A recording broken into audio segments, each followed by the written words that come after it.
Pero el pistoletazo de salida a la celebración de la 27ª semana de homenaje a nuestros mayores ha sido esta mañana en el Salón de Cristal del Ayuntamiento.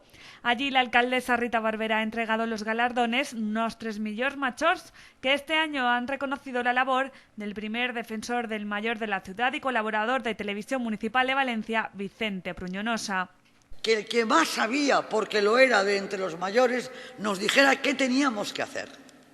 El defensor del mayor, atento siempre a las necesidades, y lo ha hecho muy bien. Pruñonosa ha recogido el premio emocionado y ha querido dedicárselo a una persona, su mujer. Hay una persona a la que nunca he nombrado, pero hoy quiero nombrar, aunque me va a costar una paliza. Llevo 62 años con Rosa y es la que me empuja y la que me entiende. También se ha premiado el trabajo de las Hermanitas de los Ancianos Desamparados y al que fuera director de la banda municipal de la ciudad hasta junio de 2010, el maestro Pablo Sánchez Torrella. Yo quiero compartir esta distinción con todos los profesores de la banda municipal, porque posiblemente sin ellos no estaría hoy aquí.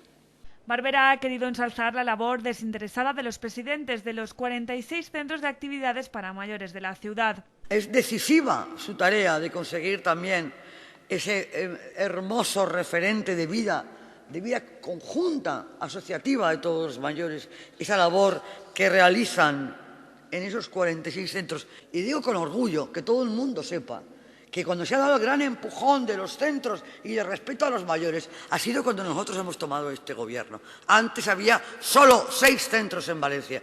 En mayo inauguramos el número 52.